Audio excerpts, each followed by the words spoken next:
Hello guys, this is your friend Naruto Addict 2.0. We are back with a new fanfic. Which is What If Naruto and Hinata Were Demon Couple Part 1.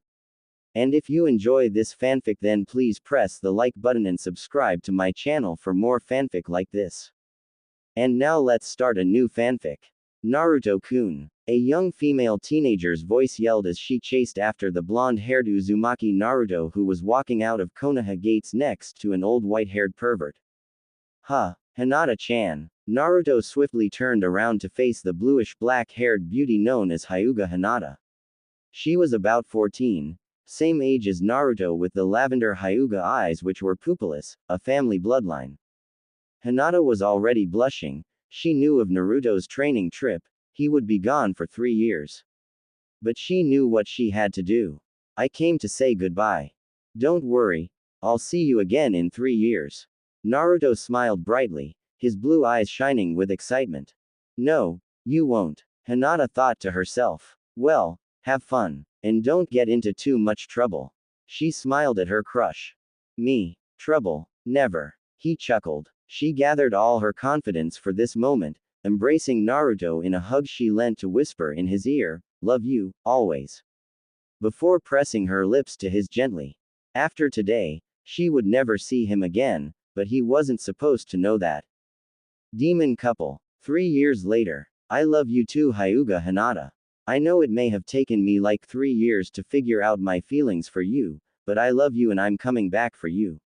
Those thoughts echoed through Naruto's mind as he jumped from branch to branch. Naruto was 17 years old now. He had grown a lot during his training. Well, yeah, he was ripped. He had lost all of his baby fat and was no longer short. He was taller than Jiraiya now, and probably every one of his old friends. His blonde hair was slightly longer, but didn't reach his shoulders, and his cerulean blue eyes sparkled with excitement. He looked down to his left to see Roki, a golden-colored fox, with bright blue eyes running dutifully by his side. Roki and Naruto had been together for about 2 years now, and they were always together. Even though Roki was pretty much had the same mind of the Kyuubi no Kitsune that lived inside Naruto's stomach. Come on, Roki. Let's go see the Hokage. Naruto smiled as Roki nodded, and the two sped up towards Konoha. Wait for me. The white-haired pervert, also known as Jiraiya the legendary Sannin, complained and sped up too. In a matter of 6 minutes and 42 seconds, the trio had reached the front gates of the well-known Konoha. The place they called home. Looking up, Naruto smiled to see the group of people who were standing out the gates, all with bright smiles on their faces, preparing themselves to see the new Uzumaki Naruto.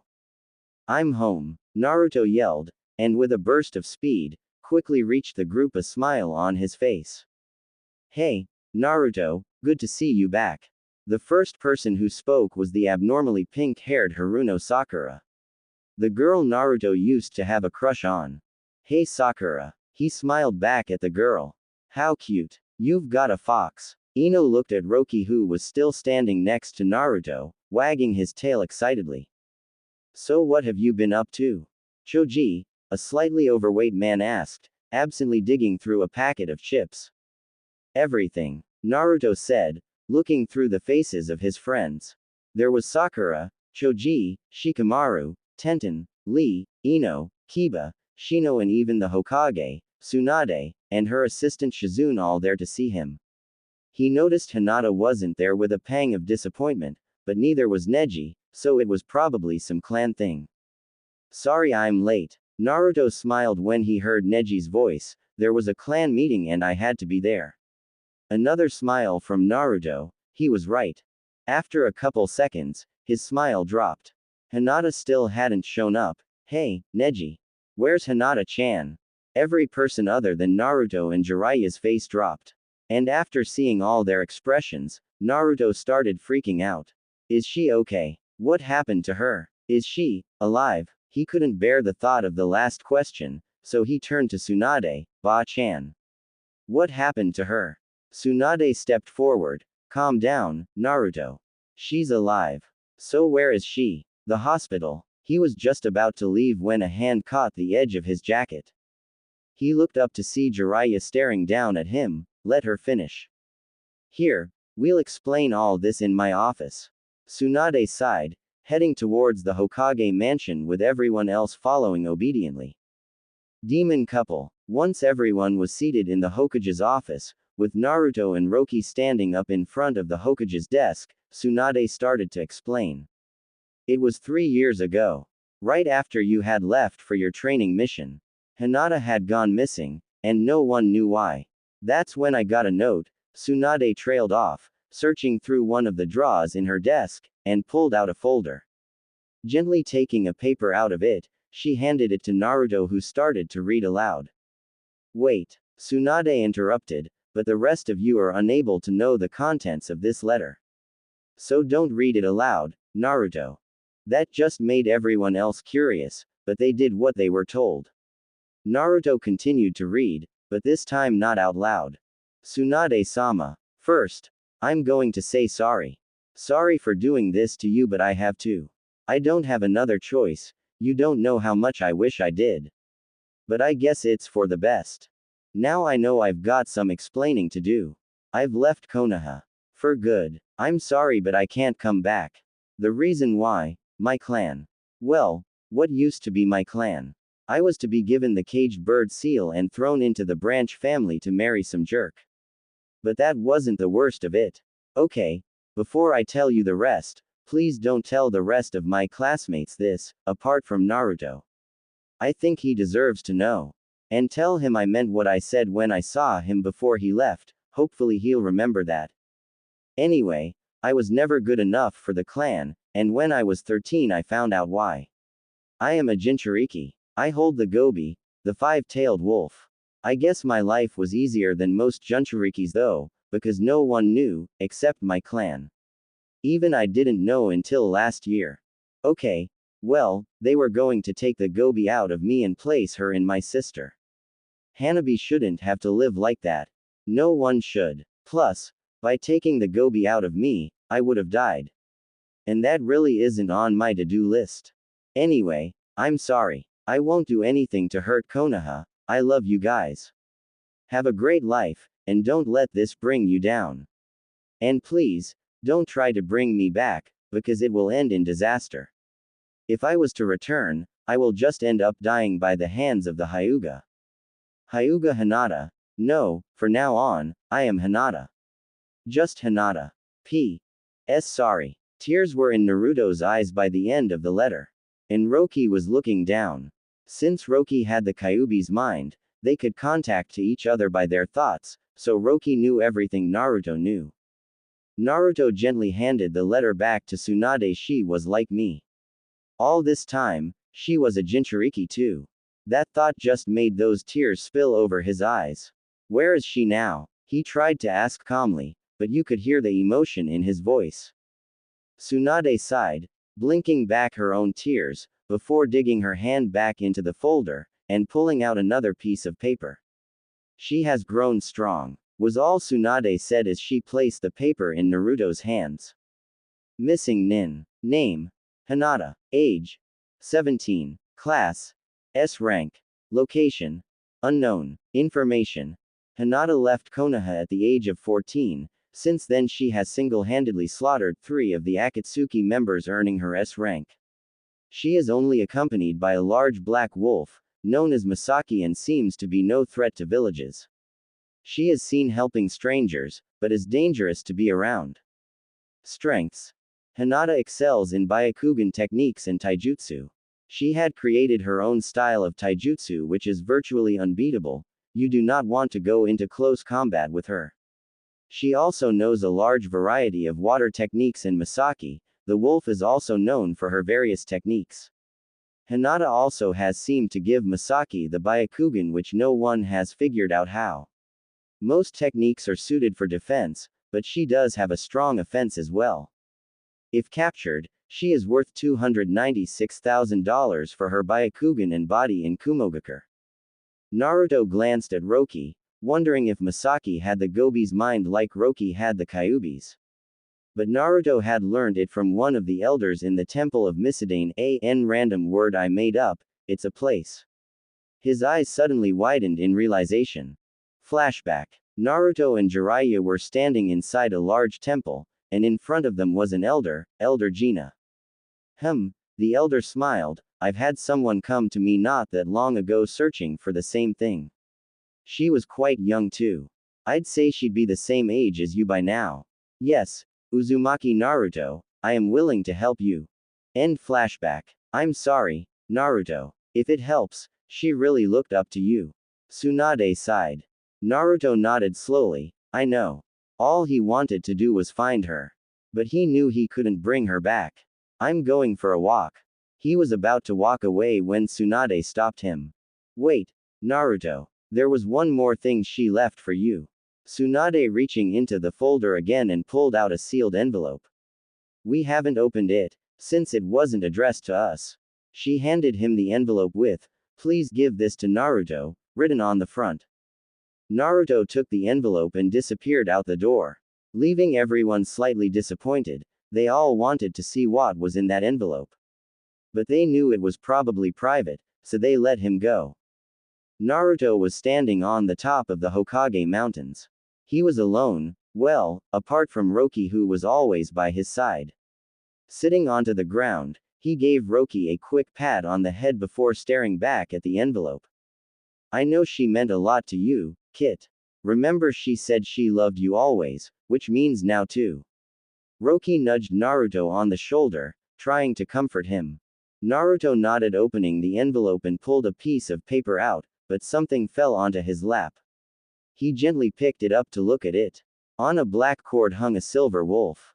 He smiled at the wolf briefly and hung the necklace around his neck before opening up the letter. Naruto-kun. Well, I'm going to start this letter like the last one. I'm sorry. Please know that I'm really sorry for leaving. Naruto, I told you I love you before you left because I knew I wouldn't see you ever again. Sorry for that too. But I'm going to explain myself. I don't expect you to like me back. You can detest me like the others who know about the Gobi. But I would like to thank you. Thank you for being there when I needed a friend, thank you for cheering for me when I felt useless. I admire you for that. It is the reason I fell in love with you. I love the way you never give up, your bright personality, the way you smile and say you're fine even when I know you're not. You've had a tough life, but anyone who meets you would have no idea. You smile so no one would worry about you. But I've always been able to tell people's feelings, deep down I can see what you really feel. But the thing that really made me fall for you was your smile. But it was the smile you had when you were truly happy. I'm sorry. And thank you. Take care of yourself. I'd tell you not to get into trouble, but you are Naruto. And trouble is a part of you. So I think I'll just say, don't die. Become strong. Become Hokage. Love you always, Hinata.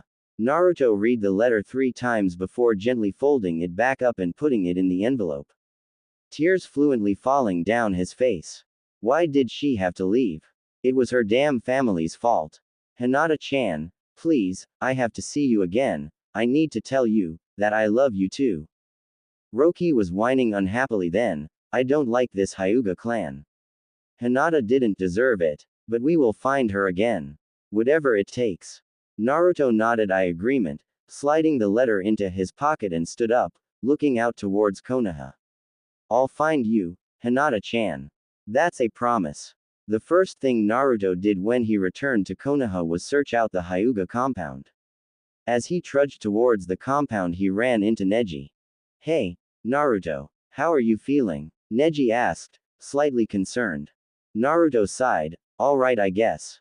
I just really wasn't expecting this. And I miss her you know. Neji nodded in agreement, I take it you know why she left. He asked. Naruto nodded, she told me in the letter. So you know too. Yes, I do know about her, tenant. I also know about yours. I don't think about you any differently because of it though. All Junin are told as they need to know just in case something happens. But Hinata's was new to me. I would never have expected it. Only the Hyuga elders knew about it before she left. Neji explained. Naruto was a little shocked at that. Did she know about me? He asked. Neji shook his head. No, I don't think so. She wouldn't have acted any different if she did though. That's Hinata for you. She sees people on the inside other than on the outside. Her kindness was overwhelming and she didn't deserve this. Naruto let out an unsteady breath. I know. Before she left, she told me that she had feelings for me. I didn't know what to think, but while I was training I figured out a few things. And now, she's gone, just when I find someone who loves me. They disappear. He blinked his tears back, refusing to let them fall. Neji sighed. What are you going to do? Give those Hyuga bastards a piece of my mind. Naruto growled, Roki barking in agreement. Neji sighed. This wasn't going to turn out too well. Wait, Naruto. Before you storm in there, you really need to think this thing through. Talk it out with someone so your rage isn't controlling you. Just don't go running in there expecting answers and beating people up.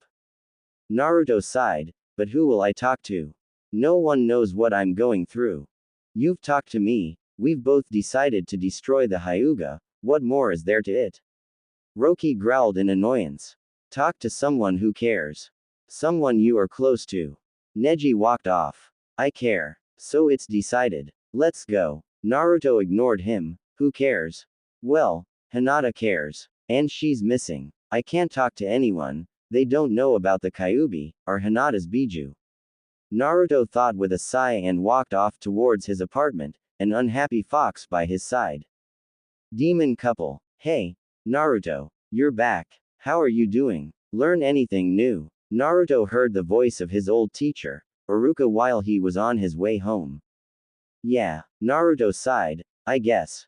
Iruka looked to Naruto with a confused expression on his face. Do you want to talk about it? Naruto actually smiled after hearing that. He could always talk to Iruka. Yes, I would like that. Ramen. Iruka smiled. Naruto's eyes sparkled. Definitely.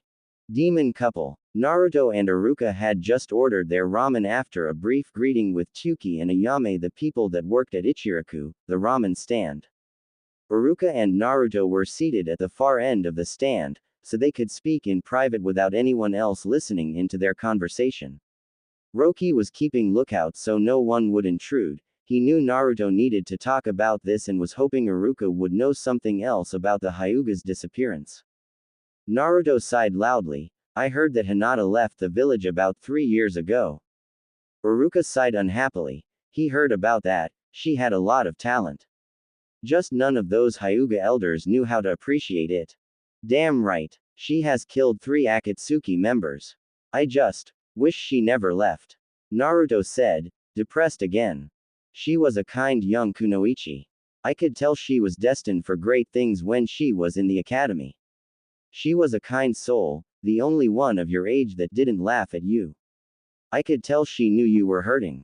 I was surprised she was hurting too.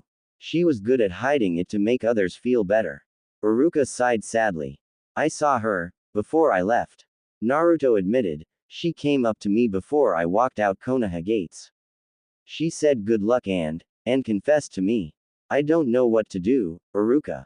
I just found a girl who actually likes me. And while I was gone, I think I actually fell for her. I wanted badly to get back to Konoha and see her again. But she isn't here. And I don't know what to do. Iruka patted Naruto on the back comfortingly, saddened at the distraught expression on his face. Hinata and Naruto would have made a great couple. He knew that for a fact from the way they acted around each other in the academy, and, truthfully, he was determined that they would become a couple in the future. But he guessed things don't work that way. He looked up when Naruto continued, it sucks, you know. If I knew how she felt about me sooner, she might still be here. We would be together and I would have found a way to stop the Hyuga from putting her in the branch family. She's like me, Iruka. She's a Jinchuriki. She doesn't know about mine, but I know she'll accept me. It's just not fair. Naruto couldn't hold back the tears now. He hadn't let his tears fall out all day, but now as he was speaking his thoughts aloud, pouring his heart out, he couldn't hold the tears back any longer. I know. It isn't fair. Iruka agreed. Hinata would have accepted you, Naruto. Even if she didn't have a Biju in her, that's just the way she is. But she's gone. And she's not coming back to Konoha. The Hyuga made sure of that.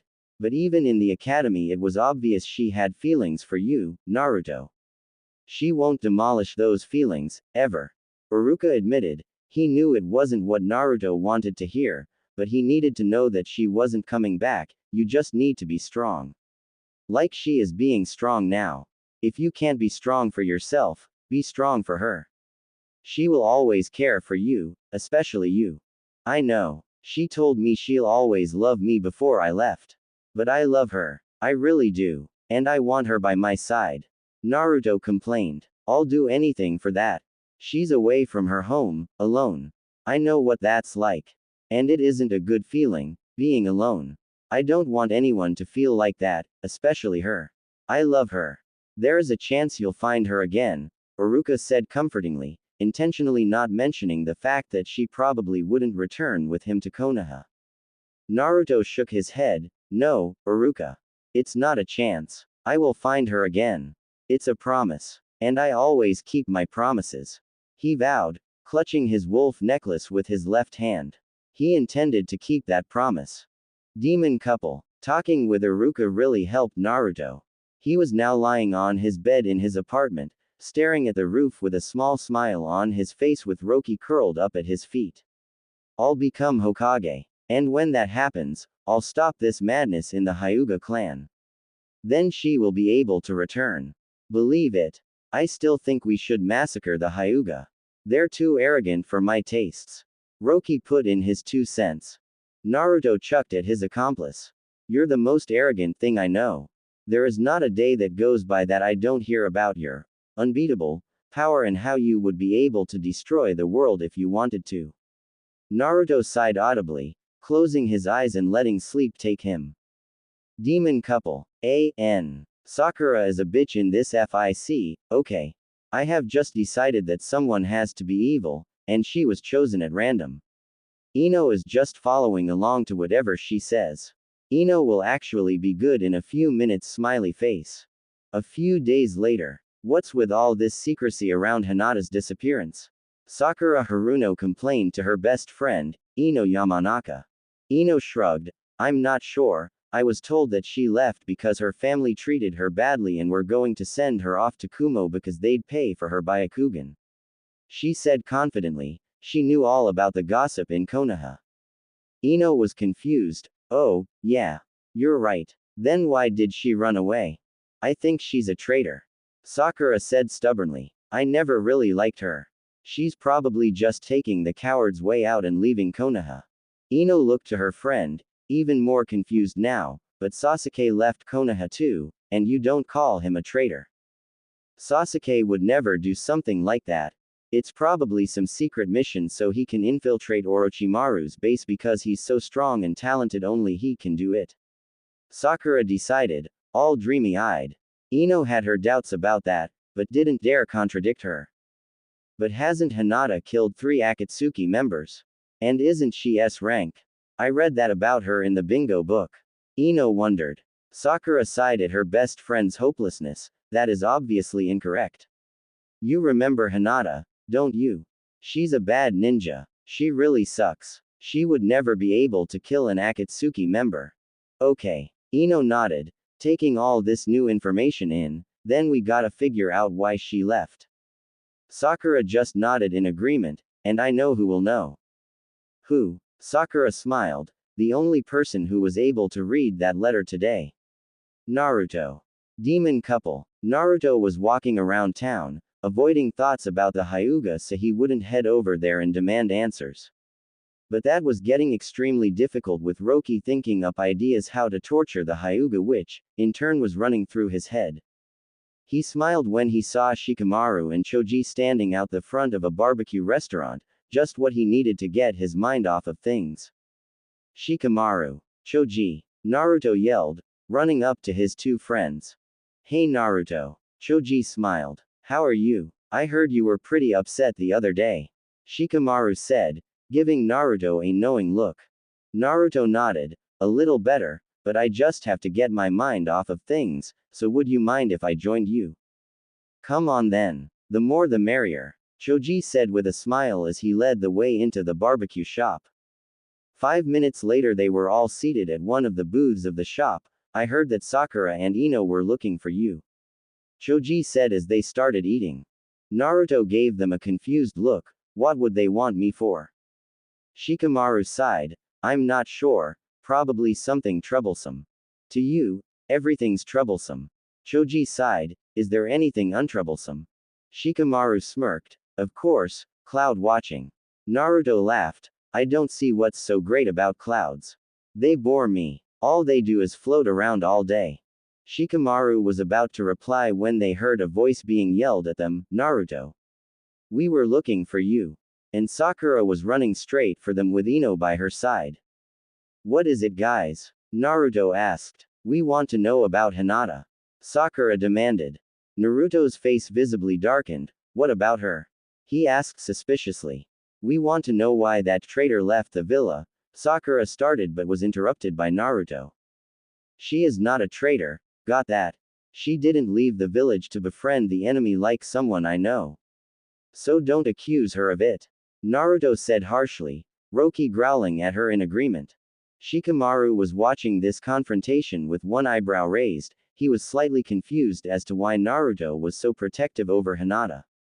He knew why Hinata left. He figured it all out a while ago and he knew about the Kyuubi but wouldn't have guessed Naruto had feelings for the girl. Sakura fumed. What's your problem? I just want to know what happened to her. Why are you so protective? Protective. The word echoed through Naruto's head. He was protective because he loved her, damn it. He was protective because Sakura was accusing her of something she didn't or wouldn't ever do. I'm protective because she's my friend. That would have to do. But why won't you tell us? We need to know. Sakura complained. You don't need to know anything. I'll go on a date with you if you tell me, she tried. No, I don't want to go on a date with you. Naruto growled. Sakura was shocked, but you've always wanted to go on a date with me. Not anymore. Not for a long time. Naruto disagreed. Sakura was starting to get angry now. Why not? Because I don't like you like that. Naruto answered simply. Fine. Pig, we're leaving, Sakura said and started to storm off. Ino looked to Shikamaru, Choji and Naruto and wanted to stay with them. She didn't like how mean Sakura was being. Sorry, forehead, I'm staying with these guys. Sakura just harumphed and continued walking off when Ino took a seat next to Choji. Sorry guys. Ino apologized. Sakura has being really mean lately. I noticed. Naruto sighed. Shikamaru finally decided to say what was on his mind. You like her, don't you? Naruto's eyes widened. Who? Sakura. No way. Not Sakura. Hinata. Shikamaru said. Naruto sighed loudly, blushing a little bit. Is it that obvious? Not really, you're just really protective of her. Shikamaru explained. I just didn't like how Sakura was talking about her. She didn't deserve it. Choji tried lightening up the mood. Don't worry about it, Naruto. At least you're not still going after Sakura. And you still might see her again. I did. You saw her. Naruto's interest was piqued. Yeah. I was on a mission with these guys. He gestured to Shikamaru and Ino before continuing. She saved my life. We were ambushed by some missing nin, but she wasn't one of them. It was just after a fight we already had, so we were all pretty low on chakra. I didn't notice one get behind me and I would have been dead if she didn't appear and push me out the way. She said a brief hello, and if she didn't stutter I wouldn't have known it was her. She told us to leave and she handled it. Choji summarized. What did she look like? Naruto asked. Choji smiled at Naruto. Well, she was wearing blue contacts so people wouldn't see she had the Byakugan and she's grown her hair out. She still had her bangs but the rest of her hair reached her waist.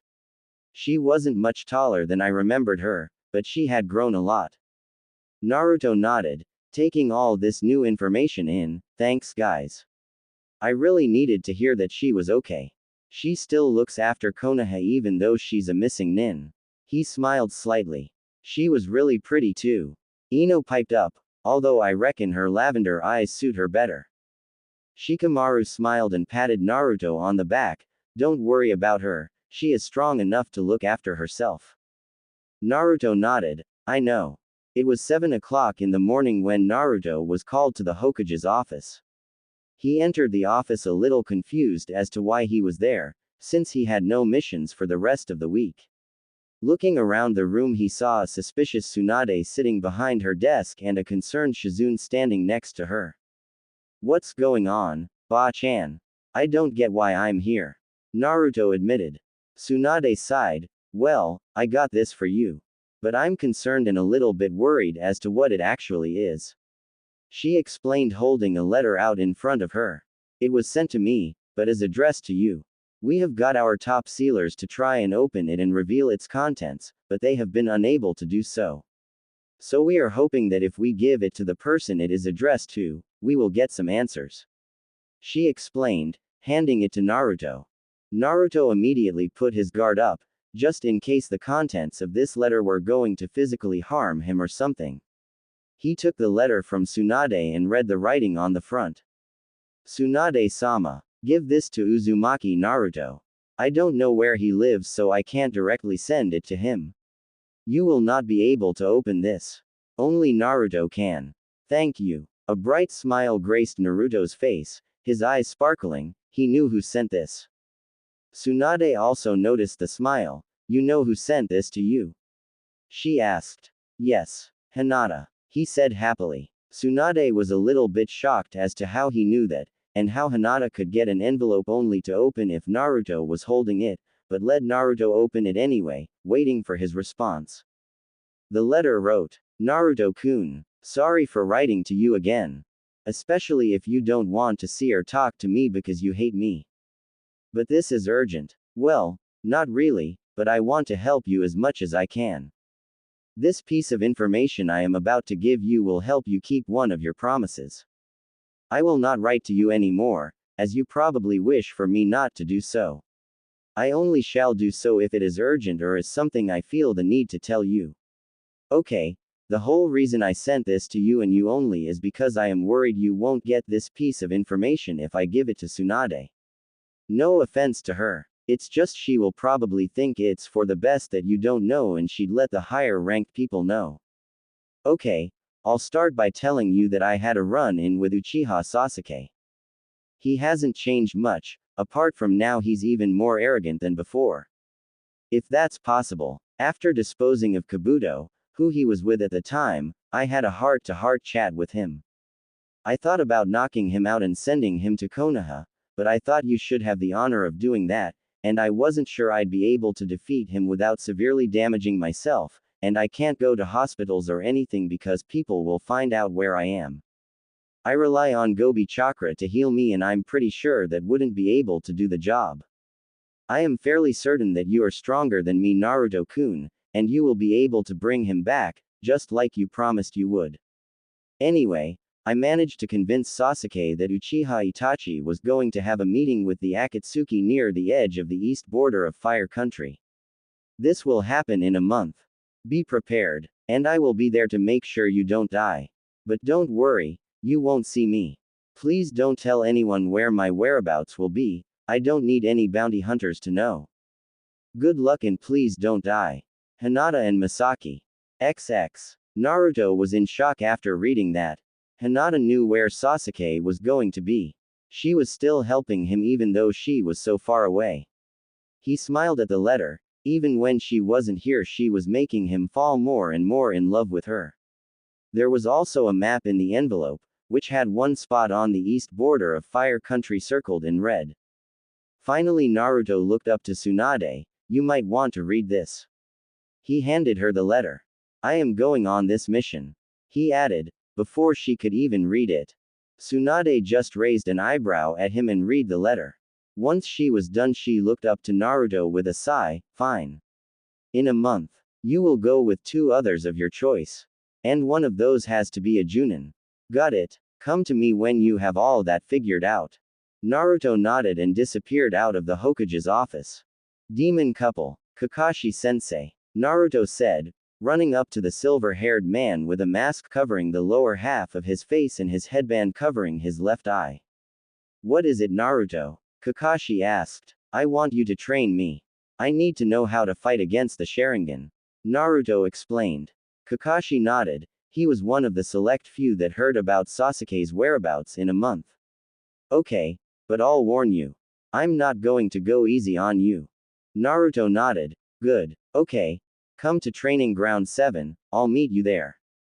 Kakashi stated, disappearing with the Shunshin. Demon couple. Naruto appeared in the training ground just as Kakashi ordered, waiting for him. He didn't get any warning, apart from a, don't look at my eyes, from Kakashi before he was attacked. Naruto jumped back to gain space, nodding to himself as he thought through his game plan. Okay. You aren't allowed to look directly in my eyes or you will be a goner, got it? Try and guess my moves by looking at my feet or sensing my movements. Only use taijutsu for now. Kakashi explained in a little more detail before charging at Naruto again. Naruto stared at Kakashi's feet, trying to dodge but he was finding it difficult. He dodged a punch to his left shoulder but missed the knee to his stomach. Naruto jumped backwards again, staying on the defensive as he knew the offensive would do him no good. Naruto fared a little bit better when he was on the defensive, managing to dodge 3 of Kakashi's intended blows when Naruto accidentally looked too far up and was caught in a genjutsu for looking in Kakashi's eyes. It was a simple genjutsu, luckily, and Naruto quickly sent out a burst of chakra to release the genjutsu. He was too late though. Kakashi had already slammed him, so he was flying across the training ground when he actually got to release the technique. Demon couple. The next few days were hard for Naruto. But he was getting better, slowly. He no longer watched the feet of Kakashi as he found that too distracting. He shut his eyes completely, relying on his other senses entirely. The only problem with this was that Kakashi would throw rocks and things in all directions, making sound all around him, which made Naruto unable to know where Kakashi was. He also had started using jutsu against Naruto, making the whole thing a little bit harder, which is why Naruto had to spend the whole day yesterday in the hospital. At this moment, Naruto was in the middle of one of those training sessions. He was feeling better from yesterday and determined to master this new skill. Naruto's eyes were closed, and he was relying on sense of smell and hearing. He was extremely lucky. He had an advanced sense in both of those things thanks to the Kyuubi. He was standing perfectly still in the middle of the training field waiting. Then he heard the sound of a foot touch the ground directly behind him. Kakashi was extremely skilled with the art of stealth, so he had to pay his complete attention to hear him move. Quickly Naruto ducked under the fist he could sense coming at his head, and pulled one leg out, swinging it around the ground, hoping to knock the copy ninja off of his feet. But when he felt no one in the way, he knew the ninja must be in the air. He could feel the sparking of a Chidori and jumped back as a smash was heard from where he was once standing. He was breathing heavily now. Taking a deep breath, he started preparing to be barraged again when both he and Kakashi heard the voice of Shizune. Naruto. Kakashi. Tsunade wants you in her office immediately. She called out, running towards them. Naruto's eyes snapped open. He looked over to the panting Shizune and called out, Roki. Roki was asleep next to one of the trees in the training area. He hadn't taken part in this training and he wasn't going to watch as Naruto would be able to hear his thoughts and then would know what was happening without relying on Naruto's own senses. So Roki had been using this time to catch up in some sleep. But when he heard Naruto call, he immediately jumped up and looked over to Naruto, running over to his side. What's happening? Not sure yet. Tsunade Ba-chan wants to see us. Naruto explained before he, Kakashi, Roki and Shizune ran back to the Hokage's office. Demon couple. What's going on, Tsunade? Naruto asked as he barged into the office. Sakura was already standing there, waiting for the rest of them to arrive. Is it a mission? But my week isn't over yet. It's urgent. She answered simply. What's happened? Kakashi asked, seriously. Tsunade looked up to them, her face deadly serious. Gaara's been taken by the Akatsuki. Naruto, Sakura, Kakashi and Roki were running towards Suna. They had to get there quickly and save Gaara. Gaara was taken by the Akatsuki earlier that morning and they would reach Suna by tomorrow if they kept up the pace. Naruto. Kakashi said in a warning tone. Yeah. Naruto looked up to Kakashi. Kakashi spoke without looking at Naruto. Don't rush off to save Gaara when we reach Suna, okay? We need to meet up with Temari and we need to find out where he is first. Okay. This is the quickest way to get it done, alright? Yeah, I can't believe Gaara got cage. Naruto whined. He had been doing so once every 5 minutes since he learned that Gaara was now the cage. Yes, we know, Naruto. Sakura sighed in annoyance. You've told us 50 times already. Naruto nodded hesitantly. Okay. But how would they know where Gaara is when we get there? He turned back to Kakashi. I will probably have to summon Pakuin or one of my other hound dogs to catch his scent. Kakashi thought about it. Naruto smirked. Don't worry, Roki has that covered. He has really advanced senses, even for a fox. Roki barked in approval. Kakashi looked over to the fox, slightly suspiciously. I've been meaning to ask you about Roki. Before he could go on, Naruto interrupted. I would answer all your questions about him later because it's kind of confidential. He said, giving a small glance to Sakura unnoticeable to anyone but Kakashi and himself. Kakashi nodded. He was a little bit more curious now, though. Since it had something to do with Kyuubi.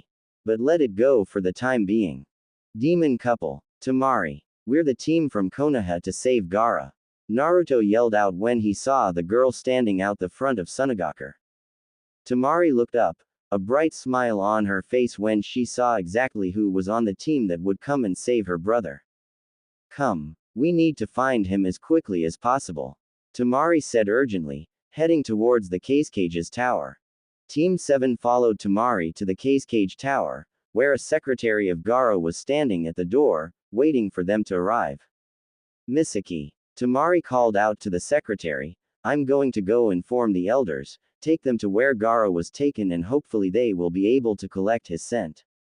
I'll meet you there. Temari said and disappeared as she ran up one of the many staircases. Naruto followed Misaki as she walked to Gaara's office.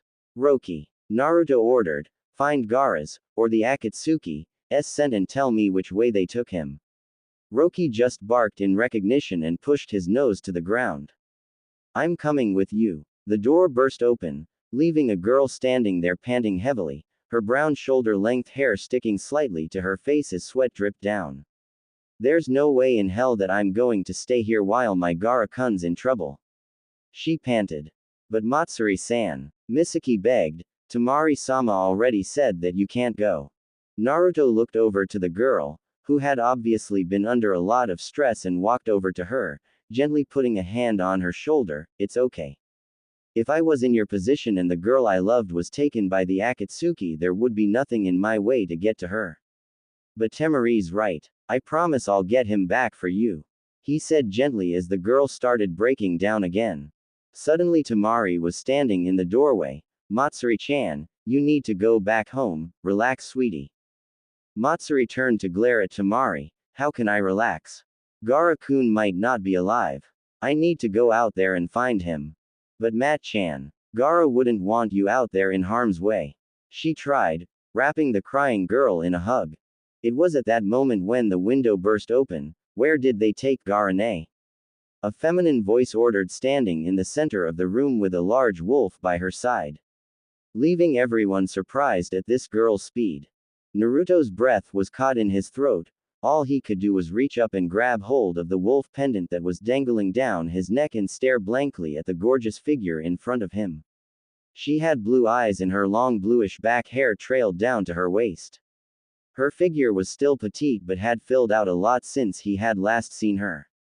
But then again, the last time Naruto had seen her was 3 years ago. Who are you? You aren't supposed to be here. Misaki was shocked at the girl's sudden appearance. Hinata sighed. Look, I'm sorry, but I'm not going anywhere. I'm here now and I'm getting my brother back, then I'll leave you peacefully. She said gently. Let her go. Temari sauntered through the door. She's a friend.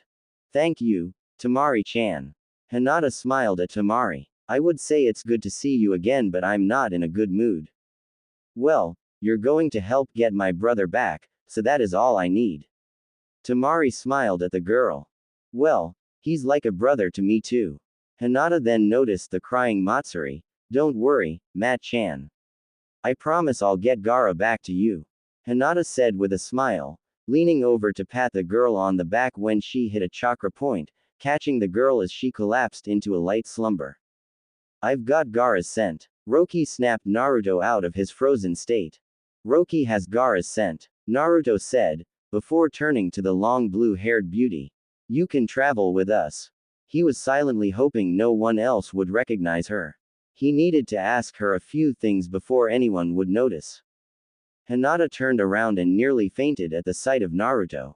Luckily she pushed that down, but tripped as she was already starting to walk and landed face first on the ground, shaking slightly in horror.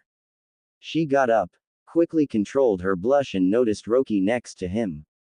Roki is like me. Masaki confirmed Hinata's thoughts, making Hinata lock eyes back with Naruto, who smiled one of those smiles she loved and winked at her. Let's go, Kakashi said loudly, taking charge as Sakura followed and Tamari jumped after them, after a subtle wink at Hinata. Hinata and Naruto followed along behind, Naruto trying to get a chance to talk to Hinata in private. Roki headed to the front of the group when Hinata ordered Masaki to go to the front as well. Who are you? Sakura asked Hinata. Hinata stumbled. Guys, this is Tamika Hanoi, Naruto answered for her, earning a sigh of relief from Hinata. We met while I was on my training trip. Sakura gave Hinata one more suspicious glance before turning back around and heading forward.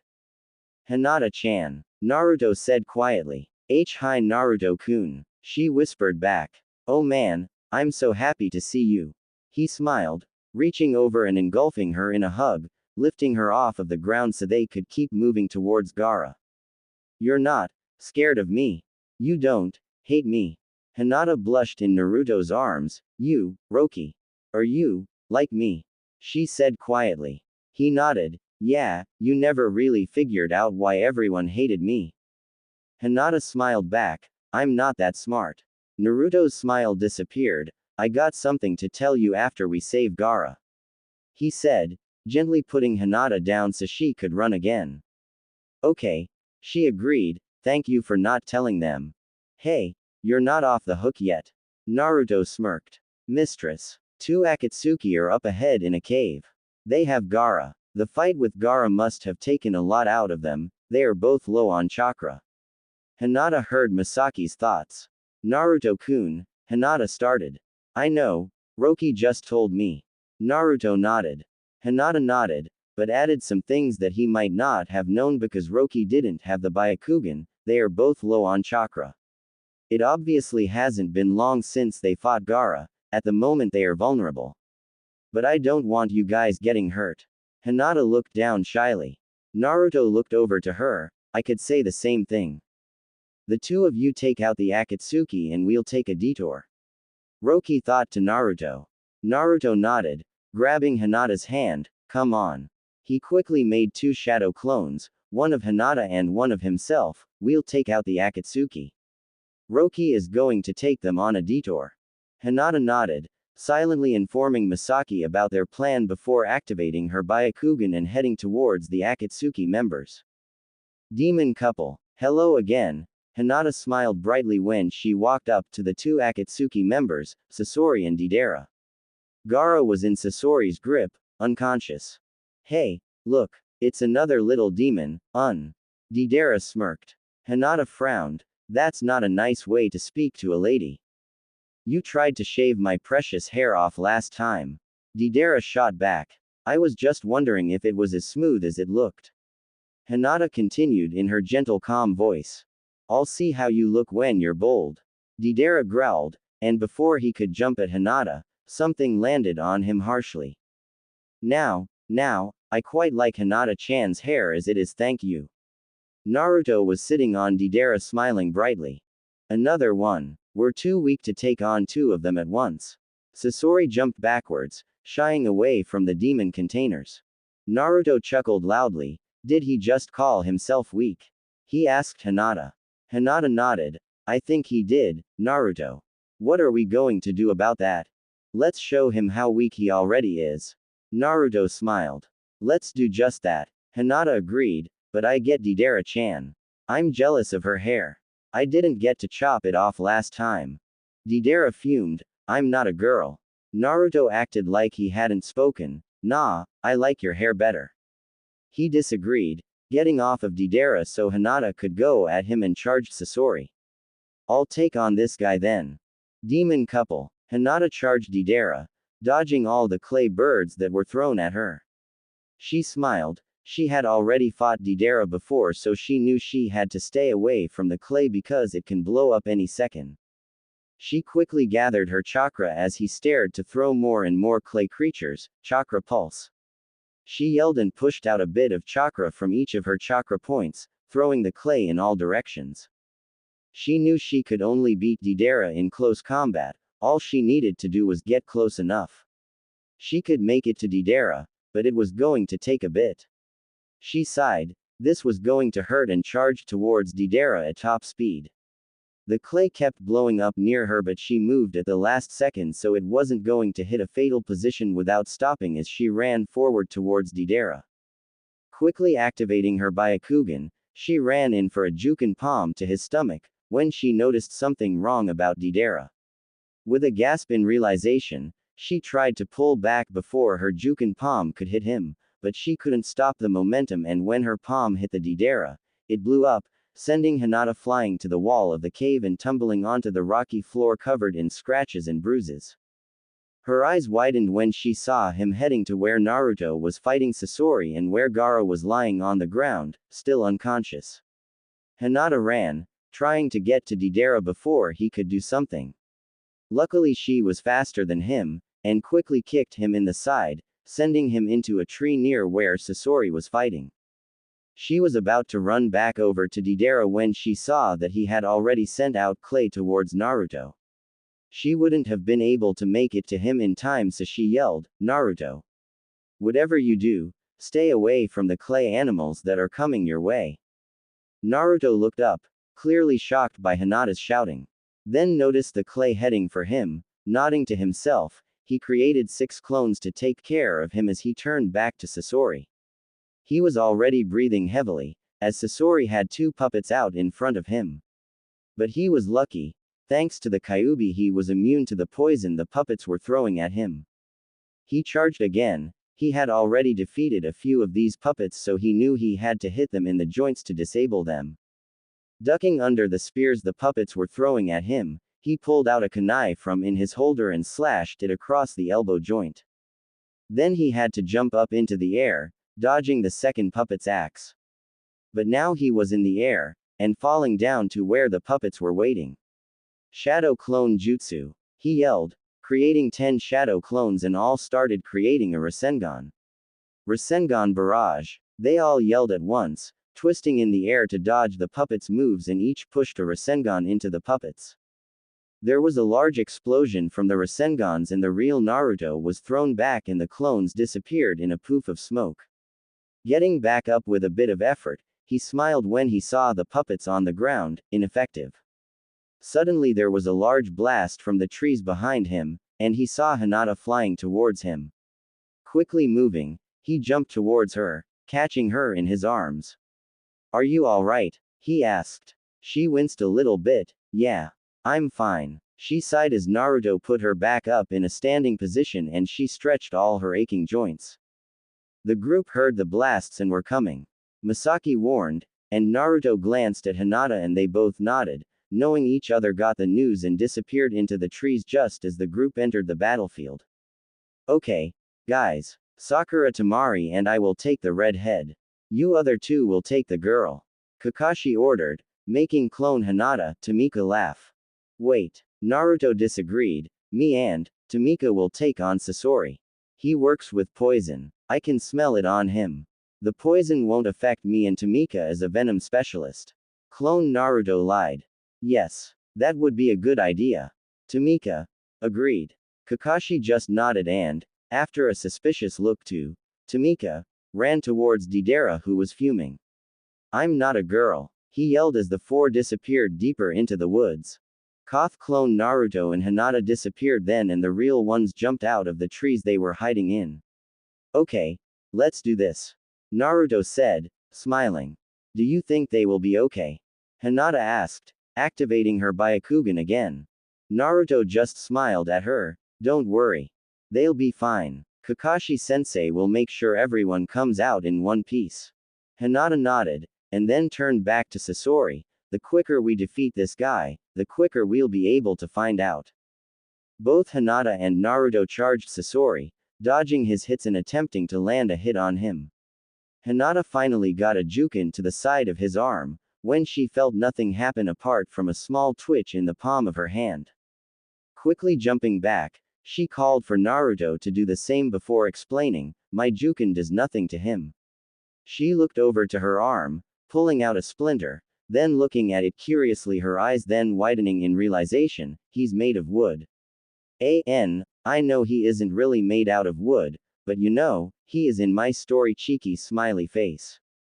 What? Naruto turned to Sasori, a confused look on his face. Sasori smirked, I guess you figured it out then. Yes, I made myself into a puppet.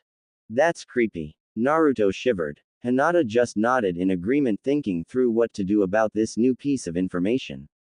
Misaki, help us out here, Hinata called. Misaki barked and jumped up to Hinata. He's made of wood, right? Hinata thought aloud, Naruto. Do you know any fire jutsu? Naruto shook his head, no. But his eyes widened, Roki, you know fire jutsu, right? Yes, I know many fire jutsu. Roki barked, joining the group.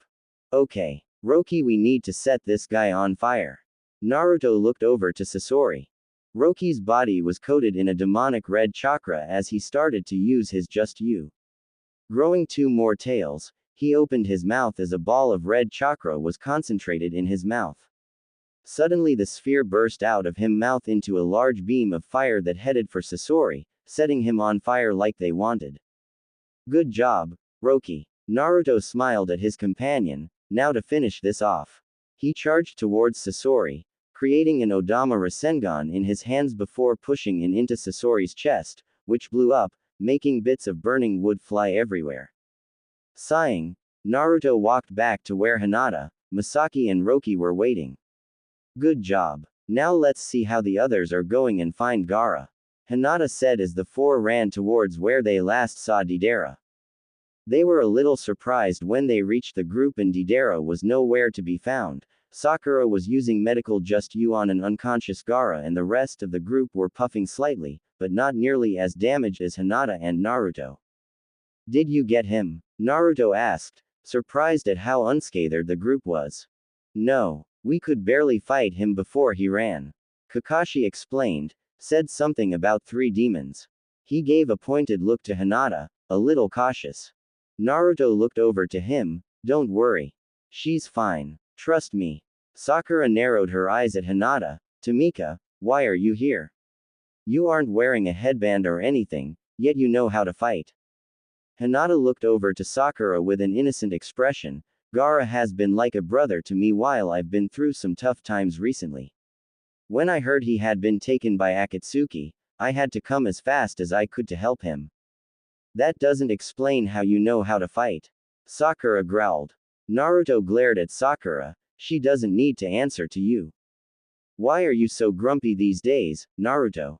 Geez, first when I wanted to know about Hinata and now this. Sakura yelled. Hinata's eyes widened, then turned to Naruto, what exactly happened when I was gone? Naruto continued to glare at the pink-haired Kunoichi, you're just being so nosy. There are some things you just don't need to know. Kakashi was watching the whole thing curiously, but he decided to stop them before it was too late. Stop fighting, guys, Gaara's waking up. He lied, but when everyone turned to the unconscious cage, he started to twitch until he opened his eyes. He quickly got into a sitting position, looking around curiously. Hinata's face brightened. Gaara. You're okay. Thank God. Hinata embraced the boy, making Tamari laugh at her antics. Imouto. What are you doing here? Oh, it was the Akatsuki, wasn't it? Thank you for saving me, Imouto. Gaara smiled, embracing the girl back. Hinata let go of him, jumping back a few steps. Don't give me all the credit, Tamari-chan, Naruto-kun and his team did all the work. Naruto. He looked around for the ninja. Hey Gaara. Naruto smiled brightly when his eyes locked with the red head. Gaara smiled at him, it's nice to see you again. He then turned to Hinata, kun. Is there something I don't know? Hinata blushed at least 4 shades of red. Well, your girlfriend's freaking out back home, you have no idea how close it came to her coming out here alone. Gaara looked to Hinata softly, thank you for convincing her to stay. I couldn't take it if she was hurt out here. Hinata smiled gently, I know, that's why I might have knocked her out. You knocked her out, he glared, if you hurt her. Hinata continued to smile warmly at her brother, don't worry, I was gentle, I just hit a nerve on her neck. She's fine. He sighed thankfully, turning back to Team 7, everyone, I say we meet for a feast tonight. Okay. This is a thank you for saving my life. This goes for you too, Imouto. And you better show up this time. He warned. Hinata shook her head, I can't. I'm leaving about now, and you know how I don't like attention. I'm not heading in the direction of Suna anyway. You know I can't stay here for too long. Now that I know that you are okay, I can leave. Gaara sighed, fine, but keep in contact this time. She just smirked, you know that's not going to happen. I can't let anyone know where I am. I need to talk to Tamika in private for a minute before she leaves, we'll be back. Naruto informed, as everyone sat around Gaara, Sakura still healing his wounds. Hinata nodded and jumped up, following Naruto deep into the woods. Hinata-chan, Naruto was blushing. He needed to tell her before she left again but didn't know how. Yeah, Naruto-kun. Hinata looked up to him a little curious. Naruto smirked when he came up with an idea. He reached towards her and pulled her into his embrace, leaning down to whisper into her ear, love you too, before pressing his lips against hers. Hinata was shocked, but kissed back anyway. Naruto wrapped his arms around her petite waist while Hinata reached up with her hands around his neck. Gently breaking the kiss, Naruto pressed his forehead against hers. I don't want you to go. I want you to stay with me. I know it's selfish, but I want to be with you. Hinata had tears running down her face. But I can't. I'm not coming back. I'm a missing nin, remember? Hinata cried into his chest. Naruto patted her head gently, then I'm coming with you. He decided. Hinata stopped sobbing in his chest. She was in shock, but you have a home. You have friends. You can find someone better than me. I'm not going to let you make this mistake. She cried, trying to convince him that he was making a bad decision. You had a home too. You still have friends in Konoha. And you left. Now you're fine. Why can't I leave too? He protested desperately. You just can't. What about being Hokage? You can't give up your dream for me. My life is over in Konoha. You still have yours. You can grow up surrounded by your friends, your precious people, and you can become Hokage. Don't give it all up for me. She cried, I'm not worth it. He looked down to her in shock, but you are worth it, you're worth all of this. To me, you're worth the world. Hinata-chan, I love you, and now that I've found you, I'm not letting you go. He pulled her away from his chest so he could look her in the eyes. Hinata felt like she was going to faint now. Her face was extremely red from all the blood rushing up there. I love you too. But Naruto, you shouldn't do this. The life of a missing nin isn't what you want. I want to be with you. Wherever you are. And if that means I have to be a missing nin, then so be it. Naruto said stubbornly. Hinata cried and buried her face into his toned chest. I have never had anyone care about me that much. Naruto-kun, I can't let you come with me. You belong in Konoha where you can protect all your precious people. You are my most precious person, Hinata. I don't know what I'd do without you. The last few months without you have been hard. You don't know how much I want to go over to the Hyuga clan and kick their asses. I don't know what I'll do if I don't see you again.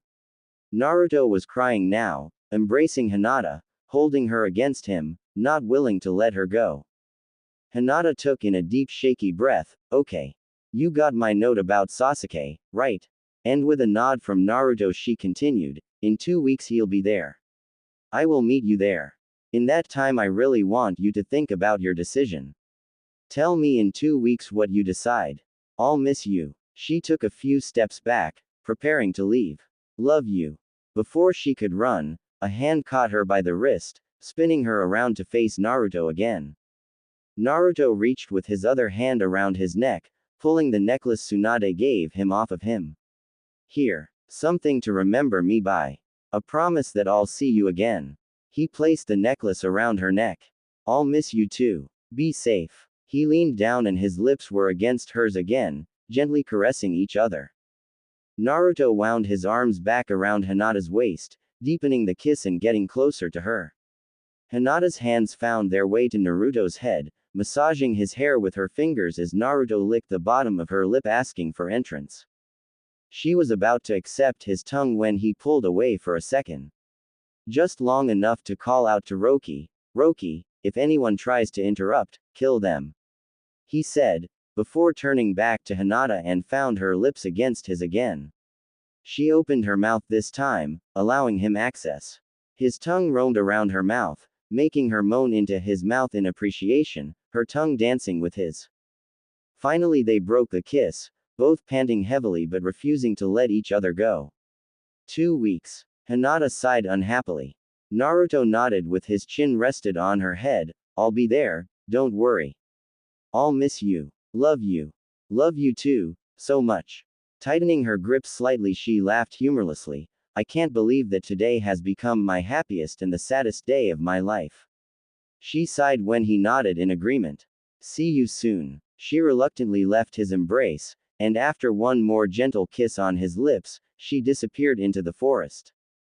Demon couple. Naruto walked back to the rest of the group after cleaning up a little bit so it hadn't looked like he had been crying. What the hell took you so long? Sakura growled, your pet nearly ripped my head off when I went looking for you.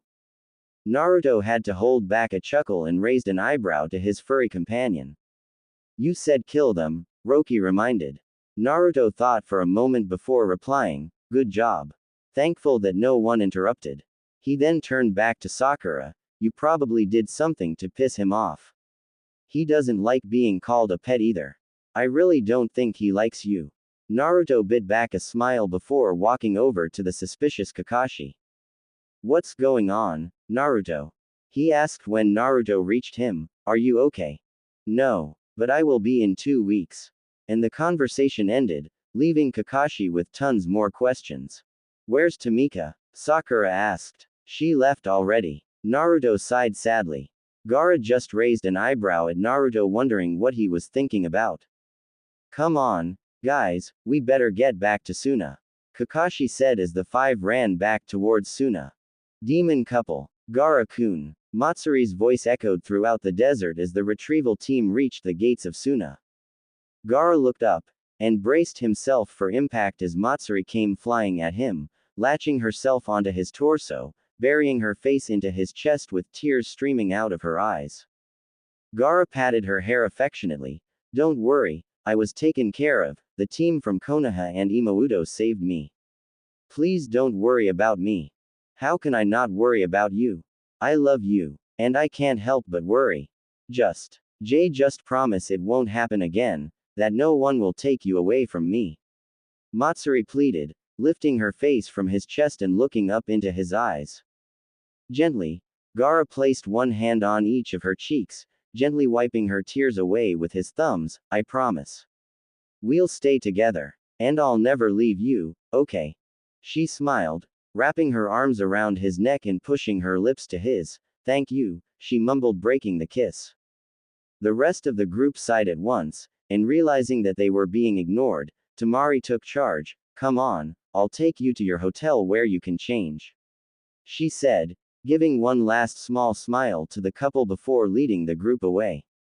Demon couple. Everyone was seated at a huge restaurant, but there were only few in such a large place. The people consisted of Gaara, Naruto, Sakura, Kakashi, Tamari, Kankuro and Matsuri. Kakashi was a little worried.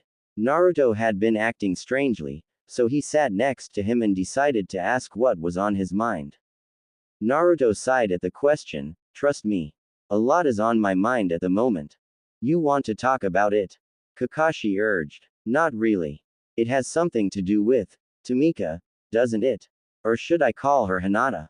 Kakashi smirked at Naruto's shocked expression. How did you know? Kakashi smirked. She's in the bingo book. There aren't many people that walk around with giant wolves named Misaki, now or there. Naruto sighed. Yeah, it's about her. Well, what's on your mind? Naruto sighed. Kakashi, what would you do if you had the choice to stay in Konoha, but be away from the one you love, or leave Konoha and be with her? Kakashi thought about it. Well, you need to consider how much you love her. How far you are willing to go for her, and how much she loves you. If Hinata asked you to make the choice, she obviously doesn't care for you enough. Naruto shook his head. No, that isn't it. She was trying to get me to stay. She reckons the life of a missing nin isn't what I want. She wants me to stay in Konoha and become Hokage. But she can't come back with me. I wanted to go with her, but she told me I have 2 weeks, she'll be there when we fight Sasuke, and she said I need to think about it. So I can come up with a decision. Kakashi nodded in thought. Well, I think you should think about each scenario.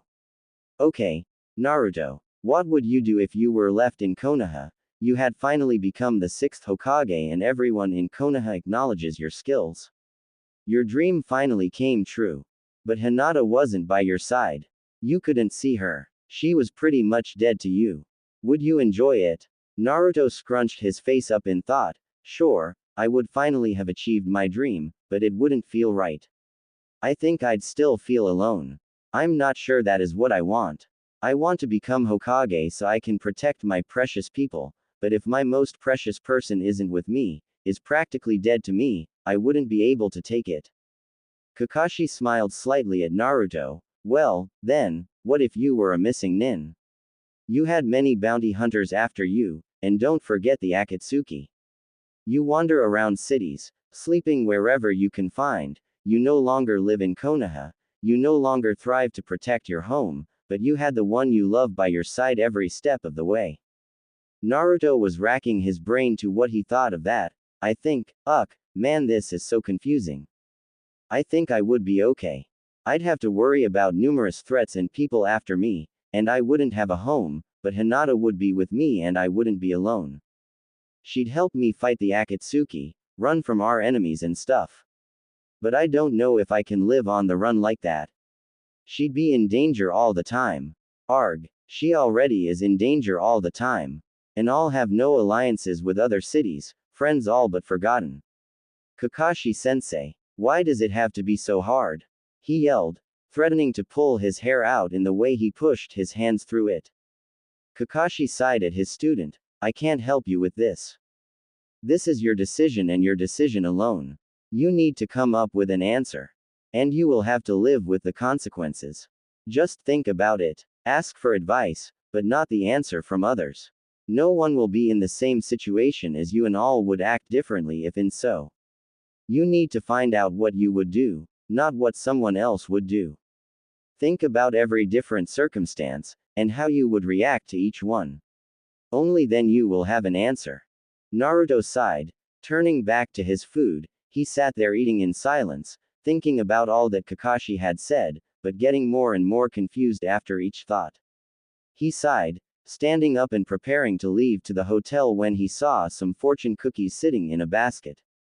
He decided to see if the fortune cookie would help him in his serious problem, and walked up and broke a cookie in half before reading the note inside. Some hard decisions you will have to make, but the true answer will be right in front of your eyes. Combine each of the paths you have decided to choose between and your answer will come. All Naruto could do was raise an eyebrow at the writing on the cookie, completely and utterly confused. Sighing at the thought that the cookie was utterly useless, and stuffed the paper in his pocket and ran towards his hotel room, just wanting a deep dreamless sleep. Demon couple. Gaara. Matsuri. Naruto yelled as he ran up to the couple, who were, at that moment, sitting in a restaurant booth waiting to be served. I need your help. We'll be happy to help, Matsuri said enthusiastically with a smile.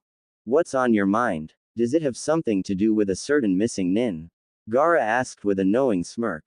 Naruto's eyes grew wide. Why does everyone know that? Is it that obvious? It's not obvious, but if you know all the details, it's easy to put together. Matsuri smiled reassuringly. Naruto nodded, a small smile on his face, and started explaining everything. He started from when Hinata confessed, then about his feelings for her, then everything that had happened after he returned from his 3-year training trip. And at last, the decision he has to make. Ah, isn't that romantic? Matsuri cooed after Naruto had finished his story. It's not romantic. I'm confused and I need help. Naruto protested desperately. Gaara looked up at Naruto. We can't decide for you, Naruto. And Hinata won't mind whichever path you choose. Don't change your decision because of the thoughts of others. Just think what you want, not about us. Ignore others' feelings when you choose what you will. Choose what you think is best for you. Gaara advised. Naruto sighed. Yeah, Kakashi-sensei said something similar. But it's not helping. I have 2 weeks to come up with a decision, and I'm completely lost. Matsuri smiled brightly. Don't worry, Uzumaki-san, you will have an answer soon enough. Naruto. We're leaving, Sakura's voice shouted from the restaurant door, looking rather pissed off. Well, I'm out of here. Naruto sighed, saying a goodbye to his new friend and his brother, before disappearing out the door. 3 days. That's how long it took to get back to Konoha. Sakura was whining the whole way, while Naruto was trying to concentrate. He thought through Kakashi's words, but he was clueless on what to do. Sakura was getting annoyed. Naruto was being quiet. And it annoyed her. He wasn't answering any of her questions and wouldn't even glance in her direction. She yelled at him to get his attention at one stage during their trip home, but he just snapped at her and told her to shut up and that he had a lot on his mind. Which made her curious, but she stayed quiet, fuming and muttering to herself. Sakura was so glad when she walked through the Konoha gates. She was finally home, and could finally get away from the awkwardness. And it just got better when Naruto and Kakashi offered to report to Tsunade without her. So she just headed home, to have a shower, relax, and watch some TV. Demon couple. Kakashi and Naruto ran towards the Hokage's office, without Sakura. Kakashi offered to report to Tsunade without her as she needed some rest. Well, that was his excuse. He really needed to talk to Tsunade about Hinata. Well, Naruto would do that, since Kakashi hadn't actually talked to the girl during their journey. But they needed to talk to Tsunade about her, nevertheless. Tsunade-sama. Kakashi bowed respectfully, looking towards Naruto who wasn't really paying attention to his surroundings. Tsunade was looking at Naruto oddly. He hadn't said one word since he entered her office, and he was absurdly quiet. Naruto? She asked, confusion saturating her tone. He looked up, as if finally realizing where he was. Oh, hey Ba-chan. He said with a small smile. Tsunade gave a look to Kakashi, asking the silent question. Kakashi sighed. He's been like this for a while. I'll let him explain it. Naruto let out a breath. Okay. I'm fine. I just need to think.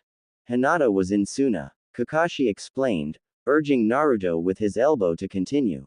Yeah, she was there, but only me, Kakashi, and probably the Sabato siblings Gaara, Temari and Kankuro knew it was her. She came to get Gaara back from the Akatsuki, and was shocked when she saw us there. We all left after Roki found Gaara's scent and followed it, Naruto explained. Kakashi spoke then. After that I sensed a small usage of chakra, and looked back to see 2 shadow clones behind me where Hinata and Naruto were supposed to be. He said accusingly. Naruto grinned sheepishly. Ah, you noticed that Well, me and Hinata went after them by ourselves while you guys took a detour. You did what? Tsunade growled. They are after you too, Baka. And her. What do you think you were doing going after them alone? She yelled angrily. Naruto seemed unaffected by her killing intent being aimed at himself. We were fine. Hinata wouldn't be able to use all her power without a chance of being recognized, so we attacked them.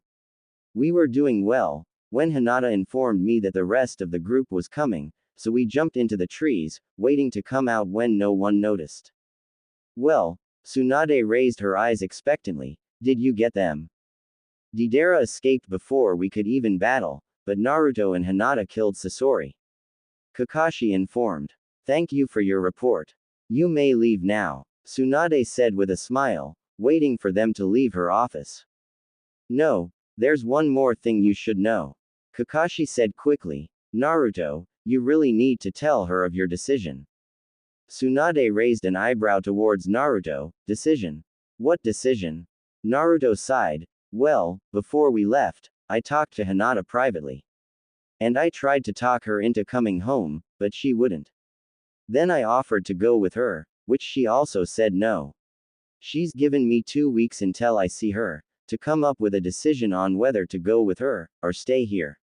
He summarized quickly. Why would you want to go with her? Tsunade asked confusedly. Naruto blushed a little. Because I maybe, sort of, a little bit, could have fallen in love with her.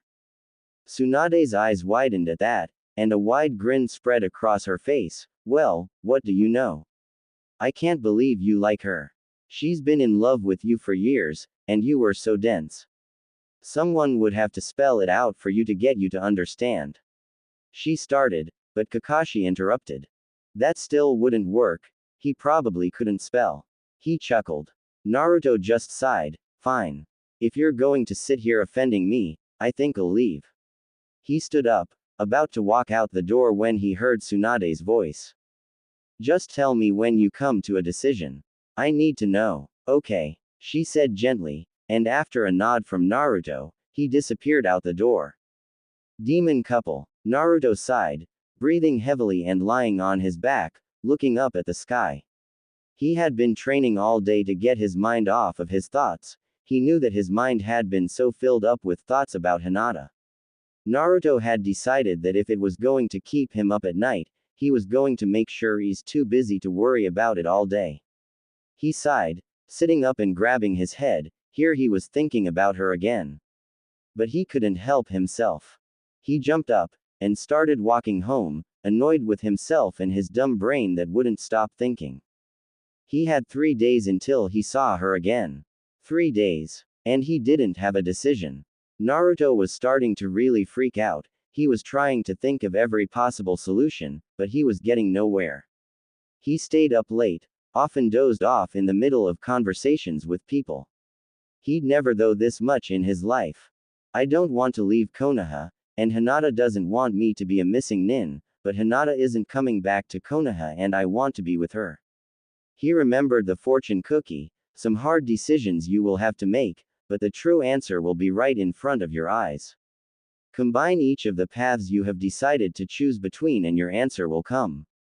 Combine each of the paths. Combine. Naruto's eyes widened, coming to a sudden revelation. I know what my decision is. He yelled out in realization and charged straight towards the Hokage's office for her assistance in his revelation. Demon couple. Tsunade sighed after listening to Naruto's decision. She smiled slightly. She would have let him leave the village if he chose to. Okay. Get your team, it's time to leave for your trip. I also need to write up an extra mission for you, which starts as soon as you either rescue Sasuke, or he escapes. Who do you choose to be on your team for this mission? Naruto looked up to Tsunade, the rest of Team 7. Then we will be together, even if it's only for a little while. Tsunade smiled sadly. Okay, I'll give them the mission details and you need to prepare for your journey.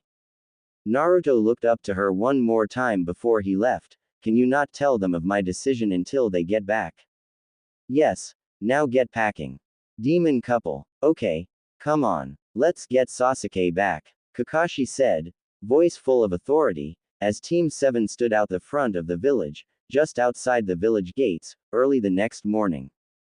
No one questioned Naruto's rather large pack of luggage, as if he was staying for a year rather than a couple of days.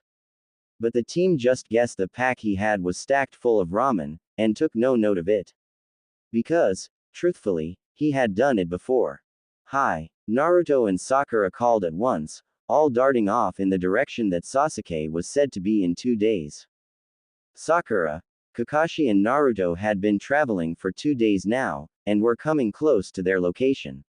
All three of them were silent, mostly wondering what the outcome of this would be, if they could finally get Sasuke back. But Naruto couldn't seem to get his mind off of a white-eyed kunoichi. Not that it was surprising, he hadn't been able to stop thinking about her for a whole week now. A sparkle appeared in Naruto's eyes when he sensed two chakra signatures ahead of him. He immediately knew who the signatures belonged to. One signature was obviously demonic, and he smiled at the thought of Misaki standing dutifully next to her mistress. Naruto smiled widely as he whispered, "She's here," loud enough for Sakura and Kakashi to stare at him confusedly before he took off sprinting towards Hinata's chakra signature. Hinata didn't know what hit her. One moment she was standing in the middle of a break in the woods, the next something barged into her and she flew onto the ground, landing on top of the thing that barged into her. Looking up, she saw cerulean eyes for half a second before lips pressed against hers. Hinata smiled into the kiss, she knew who those eyes belonged to. She could also tell it was Naruto by the way he kissed, his lips were firm and warm and yet they had this gentleness about him when he kissed her. After breaking the kiss, Hinata smiled up at him, "Hello to you too. I missed you." She smiled, but suddenly felt another two presences in the training field. Turning around, Naruto and Hinata were met with Sakura and Kakashi whose mouths were gaping and eyes bulging. Naruto laughed at their expressions and Hinata just blushed. The two snapped out of their shocked state as Naruto and Hinata quickly got up. Kakashi smiled, but Sakura wasn't so positive. She immediately got a suspicious look on her face and turned to Hinata, "Who the hell are you?" Hinata blinked a few times at Sakura's furiousness, until she felt warm arms wrap around her waist. Looking up and smiling at Naruto, she turned back to Sakura, "Hinata. But you might have remembered me as Tamika." Sakura gasped after that, You're a damn traitor. Who the hell do you think you are coming here? This has nothing to do with you. And Naruto. What do you think you are doing with her?" Hinata stood still in a bit of shock at Sakura's outburst, but gave her a firm look and spoke, "If it wasn't for me you wouldn't be able to find Sasuke right now. I'm the one who told him to come here because that's where his brother was going to show up. I may be a missing nin, but I'm still loyal to Konoha and I'm not a traitor," she said calmly, in her gentle quiet voice. Sakura snorted, "I don't believe you. The whole reason you left Konoha was because you're a traitor. It's not like we cared anyway. You're not strong. You've always been weak, and no one wants you back anyway." Hinata was hurt by that, until she heard a growl coming from deep in Naruto's chest in defiance. Looking down, Roki was also glaring at Sakura, teeth bared.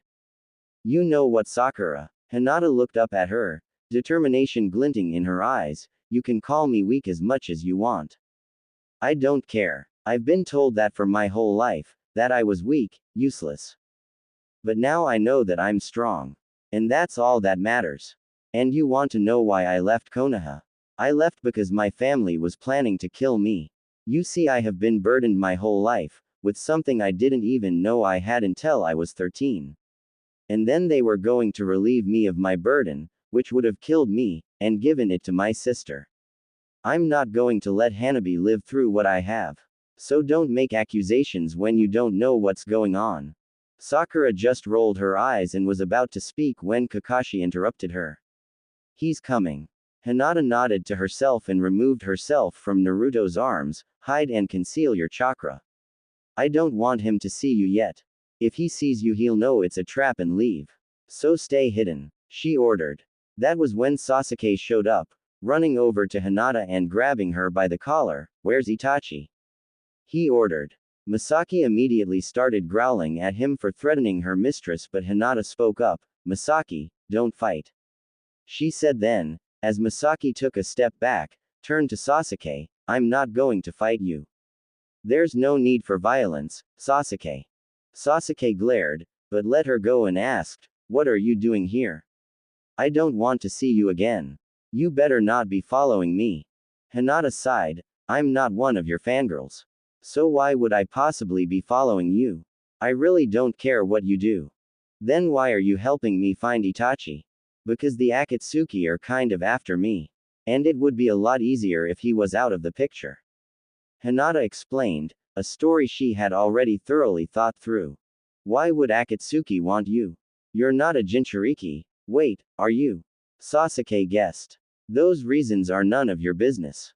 Hinata secretly hoped Sakura hadn't heard that part.